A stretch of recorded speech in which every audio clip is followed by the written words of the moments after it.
This is the Makeup Show podcast, where we take some time every week to talk all things about makeup, from kit to career, from artistry to inspiration, and everything in between.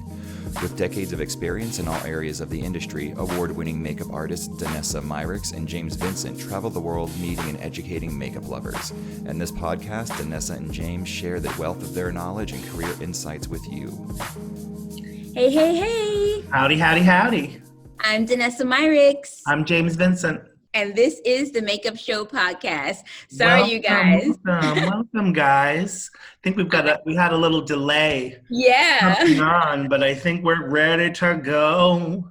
So excited about today's podcast. And it's really just a culmination of all that we've been hearing from our peers in the industry with all that's going on. And, you know, that theme of just being ready to go back has been like ready to go. Yeah. So I thought it was great that today we talk about just strategies for restarting and resetting. And when we talked, you always have like a list of 10 million things that can address this. And I know, I love it. But what's cool is that we have, a nice comprehensive checklist for you guys to follow. For all of you who are wondering how we can go back into the industry right now, how can we prepare, how can we kind of change our mindset for all the goals that we had established at the top of the year that have changed clearly because of the time that we've been away from work, just a reset. So today's all about resetting.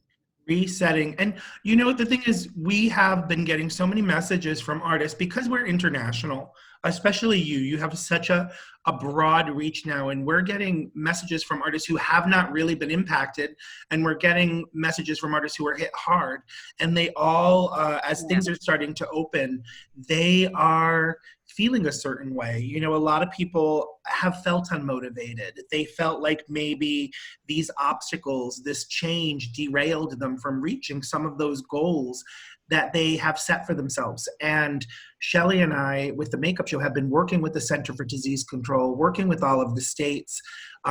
We know that there are going to be some big changes that we have to make in our routine. But I think that the thing that you and I were talking about is that for so many of our makeup artists, it's their mindset as well.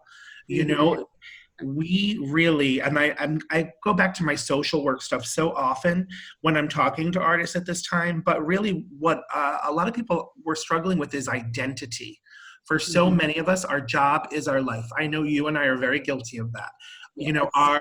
If we're not makeup artists, who are we? It is really our identity. And so for many people during this time, they've been feeling like the energy that they put into their career, the effort, what they've invested in education, they felt like maybe it was wasted because they've been in this resting moment.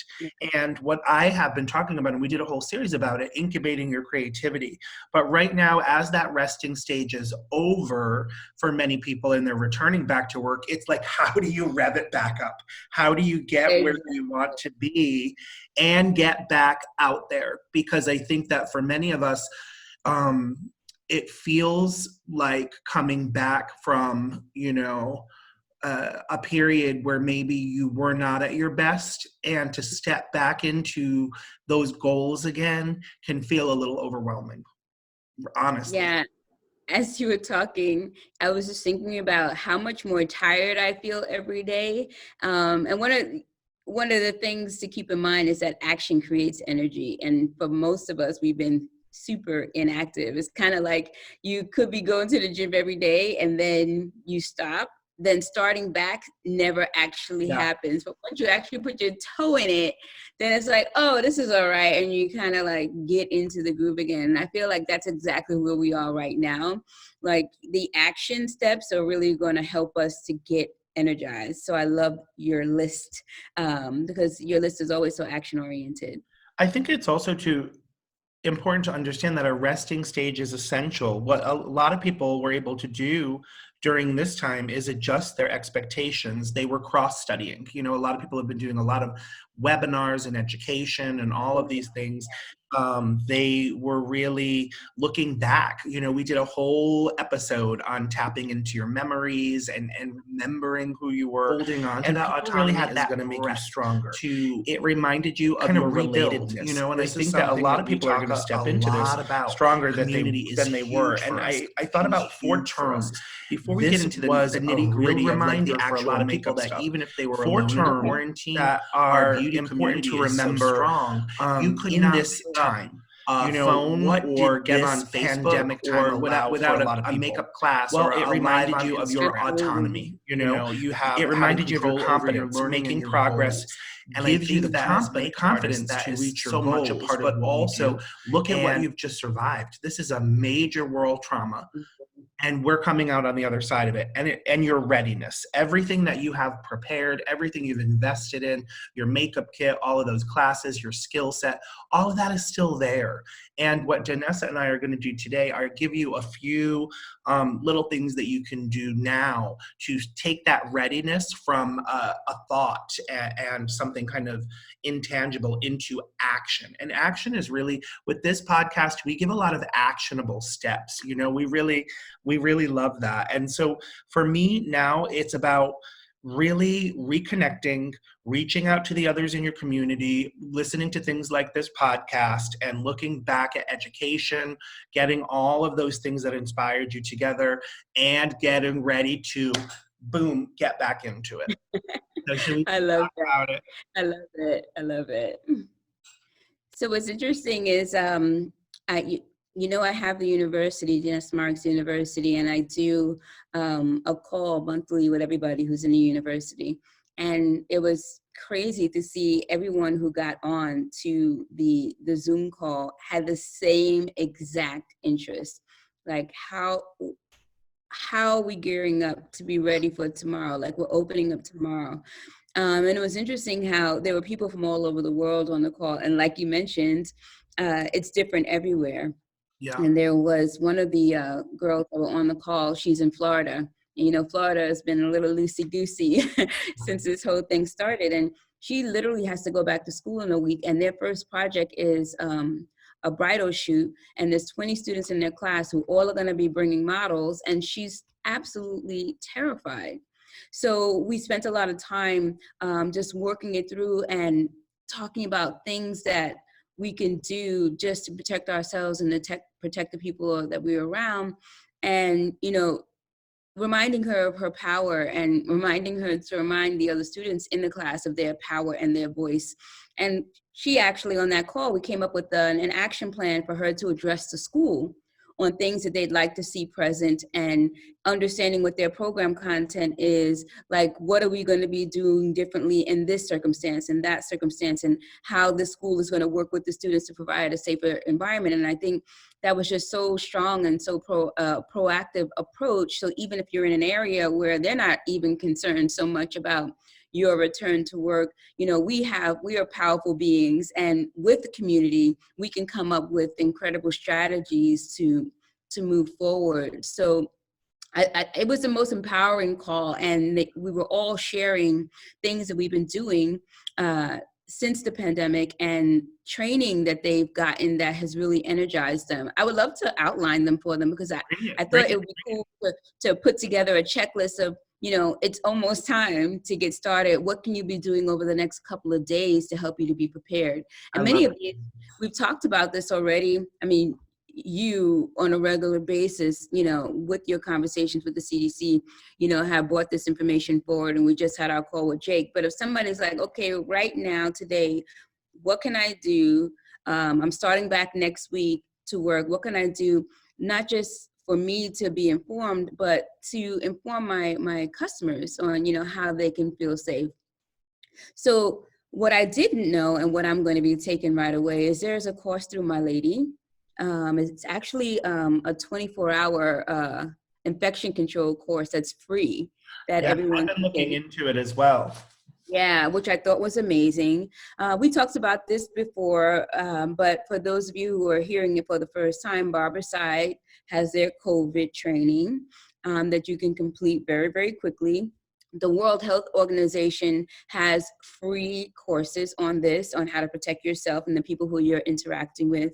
And then Sanitation Conversation, which we talk about often, it is a paid program, but it's still, a great way, and a way that speaks directly to makeup artists, how they can protect themselves and their client as it relates to sanitation. Yeah, and a lot of people are finding that, maybe taking 2 or 3 of the courses is really what they want and really what they need. A lot of my artists and cosmetologists and estheticians are like, I want to know as much as possible, So Exactly. know who you are. Take as many classes as you need to feel comfortable and confident as you step back in. I think what's interesting too is that a lot of times we think about ourselves, but thinking about who you're servicing as well.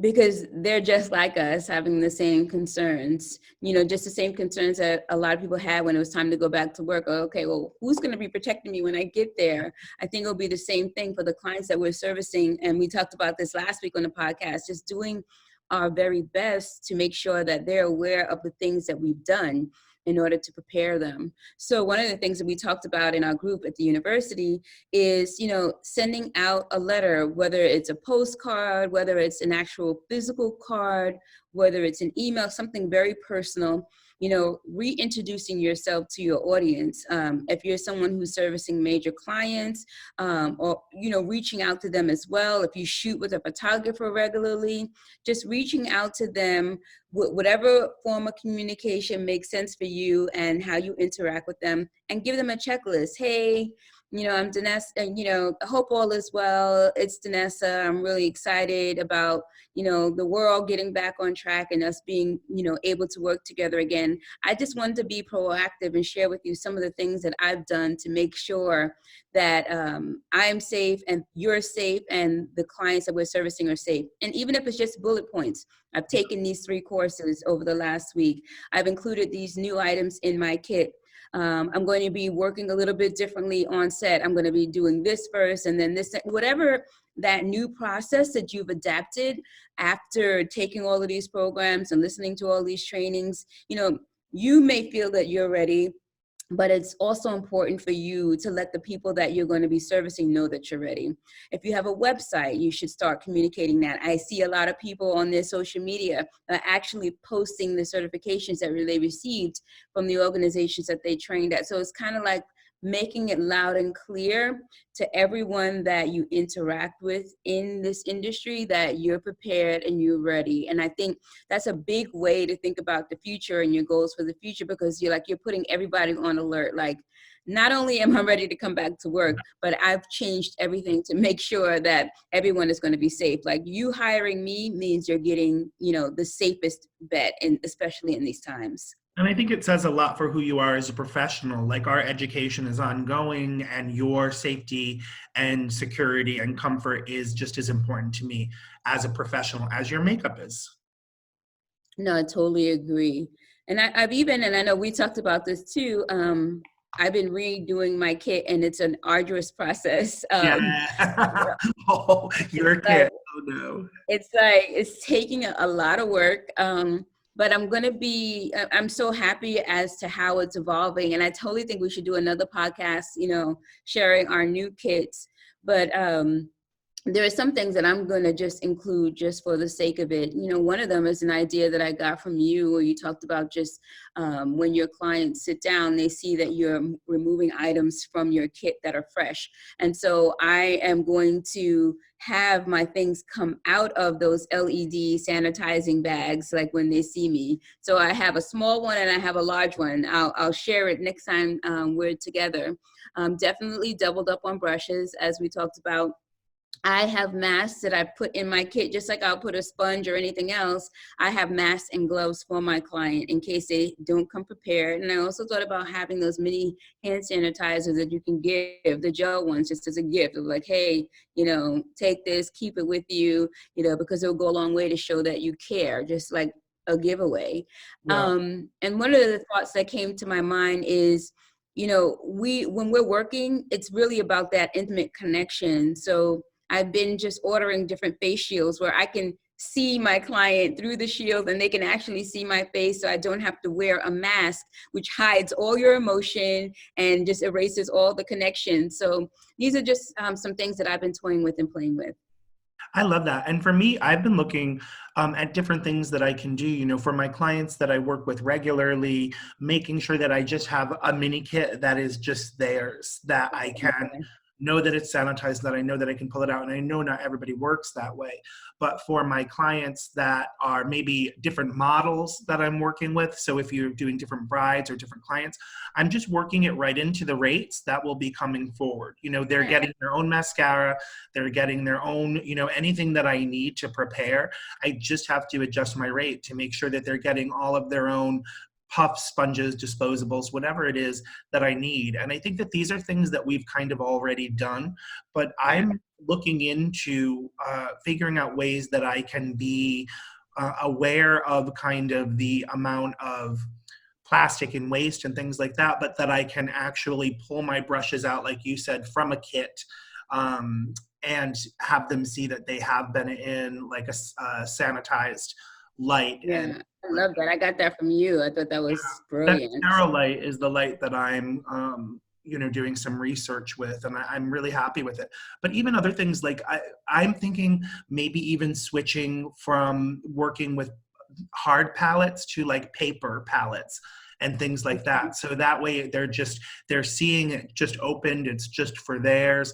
And I think that you and I both approach it in that we curate an entire environment already. Yeah. And I think it's just going to be taking it to the next notch, making sure that our clients feel cared for in every way. I want to say my big thing though is really the communication before, not only letting people know that I'm doing all of my due diligence with sanitation and all of those things, but making sure that everything is communicated, because as an art director as well, I'm going to have people coming into my spaces with trade shows. I'm going to have people coming to my spaces. And so I'm even keeping communication open, letting people know who's going to be there, how many people to expect. Oh, that's great. That's a great idea. Yeah. All of that, because I think that some of the discomfort people will have is that they're expecting it to be a shoot with 3 people, and then they get there and there's 72 people. That is so smart. I didn't even think about that. It makes total sense. Yeah. Yeah. I mean, it's those little things we've already done. Like already with every shoot that I do, I send out communication saying, bring your own water bottle, this will be provided, that will be provided. And I think it's just taking it a step further. I also think that when we're looking at our kit, and I think we will do a deep dive on this because I know you and I are both excited to share some of the changes in our kit, you also need to think about the product that you need to set you up for success. I think that what we've done in the past is we just kind of bring these huge kits because we want people to be very impressed with the amount of makeup and give them that wow, and I think that moving forward for me, it's about showing them instead that I've really curated a kit that is very specific to their needs. And in creative shoots, maybe reimagining the way that we set up. If I'm doing an editorial shoot where I've got 7 shots, I might have 2 tables full of makeup, and maybe what I need to do ahead of time is go back to the things I love to do anyway, but those storyboards and those face charts, and really play with some of the pre-planning. And I think that it's going to be a lot of that for people, stretching those muscles, exercising those muscles on pre-planning your photo shoots and pre-packing your kit. I love it. I love it. I love this podcast so much because as you talk, I'm always taking notes. Like, I know you are. I know you. Literally, I know, it's so crazy. It's like learning and sharing at the same time. I mean, and that's the power of this community. We love sharing. We love sharing, and then there's so many resources that are available. And I love this particular episode because it encapsulated like full circle from what we need to do personally, mental capacity, what we may need to start doing physically, and our communication, and then lastly, our training and our kids. So this was probably one of my favorite podcasts of this season. We'll just use that. There's an energy now where people have come out on the other side of it. I was knocked out for the first part of it. You and I both. I was like, I feel like I was knocked out for the first part, and then I was knocked down. Like, how am I going to move forward as a small business and a brand and whatever? But now I feel like I'm like, you know, Yeah. back up. I'm going to come back out. We are an adaptable industry, and I think that yes, you will have to go back and maybe reimagine some of your goals and look at especially some of those short-term goals that you've set for yourself. But we are an industry where we adapt and adjust for every client anyway.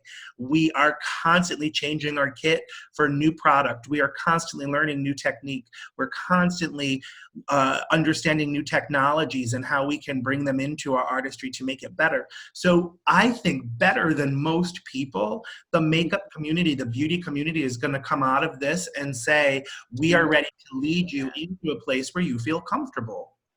I'm thinking of this period and I'm trying to name it, but right now I'm calling it the bow and arrow season, because you know when you pull a bow and arrow, like you have all this time of like pulling back, contemplating, aiming, preparing. Yeah. But when you let go, regardless of how long and how far you pull it back, when you let go, things propel in a very fast way. And I think that's what this time is like. It's like, it feels like we've slowed down so much and we're gearing up and planning and preparing. Yeah. But once they say go, like it's on. Like, yeah. I think we're probably going to accomplish way more than we initially thought we would at the beginning of the year when we set our goals. So I'm kind of excited to see how it all lands. And I think, you know, I think we always accomplish more than we think we will. I think that we surround ourselves with people, and I think the artists that tend to be attracted to us are the people that want to stretch, that want to evolve constantly, that want to grow. And I feel so lucky that we have this community, and I feel so sure that no matter what we're stepping into, we will be well prepared. Our kits are going to look gorgeous. Our clients are going to look gorgeous. Yes, agreed. Yeah. So well, this was fun. It was. I think it's also like us having this chance to talk. Like you said, it really inspires me. I'm jotting notes down. I'm thinking about what I need to do to make myself stronger too. And I think I just appreciate this community and this podcast and the community that it has created, and the makeup show community overall. Our webinars also have been like artists from all over that are doing it. So good. It's been hot and I'm excited. We have so many more coming up. This weekend is going to be amazing. I think they've all been great, but it's cool that we've been able to take the time to strategically just pinpoint and dive deeply into things that everyone is thinking about. And this weekend will be no different. Friday and Saturday, we have some really cool ones coming up too. Well, babe, thank you so much for thank you, my love. To jump on here and educate us. I feel like I'm ready. I'm like coming out of my corner. I don't know how to punch, but if I did, I'd box and like Yeah, I've mastered everything but getting on my actual bike and workout equipment. So maybe that will kick in this weekend. Guys, thank you so much. You know, it really is your emails that let us know every week what is at the top of your mind and what you want to talk about. And we just appreciate all of the kind words, the 5-star rating that you guys have given us. So keep following us. We're on Instagram at Makeup Show Podcast. We love your comments and shares there. Absolutely. And as you probably know, because you might be watching, we are on YouTube now. So continue to watch and share on YouTube as well. We're looking just to grow this community as a whole. So whether you like listening to us in the car or while you're working out or just seeing James's smile, watching us on YouTube, we really appreciate you. Thank you so much. We're excited to come back to you next week with some more goodies. Be well, and we'll talk to you soon. We'll talk to you guys soon. Thank you. We love you. I love Bye, you. guys.